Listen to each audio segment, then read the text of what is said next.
Narito na po tayo sa episode 304 ng Abot Kami na Pangarap, araw ng Martes, August 29, 2023. Nakalabas na nga itong si Lynette, no, at niyakap siya na mahigpit ni Michael. Ngayon, pinipilit ni Michael na umalis na sila kasi meron siyang sugat at kinakailangan niya nang dalhin sa ospital.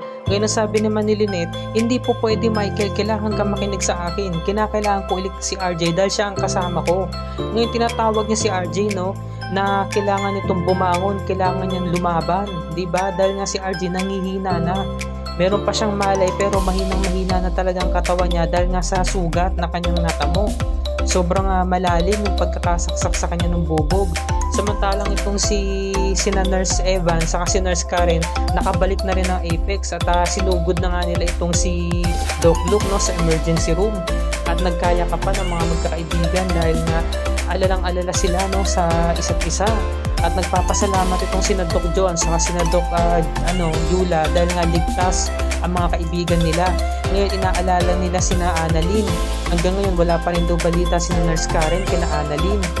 Ayun nga, at nagyakapan na rin itong sina Doc Yula saka si Doc Joanne kasi kinakailangan na nilang jumuti ni na Evan saka ni Karen.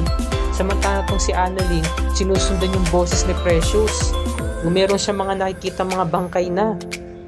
Chinecheck niya yung mga vital signs kung humihinga pa pero wala na talaga, mga patay na to. Mga casualties na to. At tumatawag siya, no, binabanggit niya yung pangalan ng bata, Precious. Nandito na ako, paparating na ako. Samantalang yung bata takot na takot at hindi na nga siya makaalis sa kanyang kinatatayuan. No? Ito namang si Doc Lindon, hinahanap yung pasyente. Hinahanap niya yung tinig, no, yung sigaw. Kung saan nga ba nagmumula, hinahanap niya, nasaan ka? Samantalang itong si Precious iyak ng iyak dahil nga natatakot dahil sobrang dilim.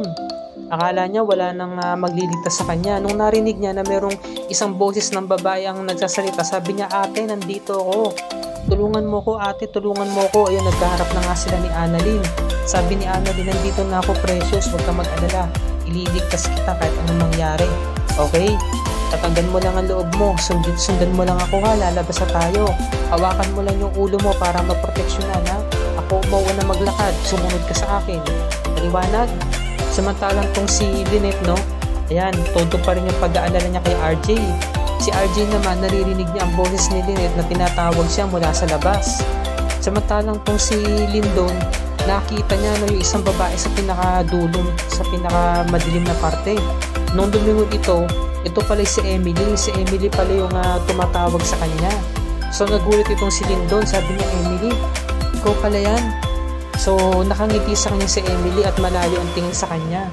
Nung unti-unting lumalapit itong si Doc Lindon, napapaluha na siya kasi nga gusto niyang humingi ng tawad, no, sa personal. Samantalang itong si Annalyn, nag-usap silang dalawa ni Precious na dadaan sila sa maliit na butas na yon. Kailangan nilang gumapang. Ngayon natatakot si Precious kasi nga naman baka mabagsakan sila ng mga malalaking bato. Natatakot siya, baka hindi niya kaya. Sabi naman ni Annalyn, pinalakas niya ang loob ng bata. Sabi niya, malakas sa loob mo, di ba, matatag ka. Marami naghihintay sa'yo, mga kaibigan mo. Pati si ma'am, nasa ospital na si ma'am at okay na siya.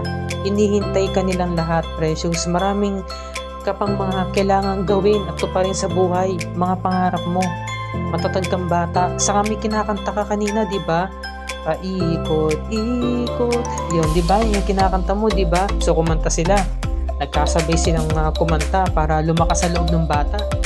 Samantalang tong si Doc Lindon, talagang naghihinagpis siya, no? Nangihinayang siya sa pagkawala nito na Emily. Dahil nga sa kanya talaga umiikot ang buhay niya noon eh. Nakapaghingi na rin siya ng tawad, no, ng personal at sinasabi niya na hanggang ngayon sinisisi ko pa rin ang sarili ko.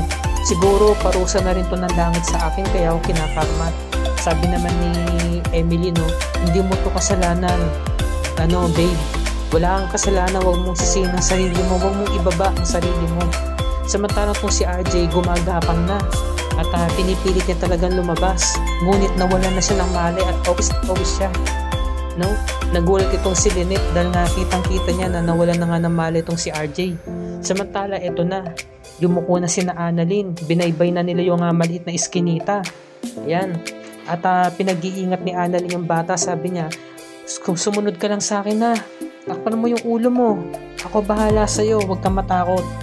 Ayan no, nakayuko yung bata at tinatakpan niya rin yung kanyang ulo. Samantalang tong si Doc Lindon, gusto niya na raw sumama kay Emily kasi siya lang daw ang buhay niya. Kesa kung nga naman yung manatili pa siya dito sa mundo ng mga tao, ng mga buhay, lalo lang siya malulugmok, lalo lang siyang magiging mapag-isa. Ngayon, no, nauunawaan naman siya ni Emily kasi nga wala naman talagang kasalanang nagawa si Lindon kay Emily, di ba? Sinisisi pa nga ni Emily yung sarili niya dahil nga naging makasarili siya. Hindi niya inintindi yung mga pangarap ni Lindon, basta ang inintindi niya yung kasal nila. Kasi nga ginagawa talaga ni Lindon yung mga pangarap nila, no, na gusto niyang matupad. Diba? Kasi nga career man itong si Lindon eh. Talagang ginugugol niya yung oras niya sa puro pagtatrabaho, pati kay Emily. Si Emily talaga kasama ng mga pangarap niya, parte na talaga ng buhay niya. Samantalang tong si RJ, nilapitan na nga ni Lynette, pumasok siya ulit sa loob, no? At para nga naman kausapin itong si RJ. Ayan, kasi nga wala pa ring malay. Ginigising siya ni Lynette, sabi ni Lynette, hindi ka pwedeng matulog RJ, gumising ka kasi kapag nangyari to, hindi mo na makisisilayan pa ang mga anak mo, paano na si Annalyn saka si Zoe.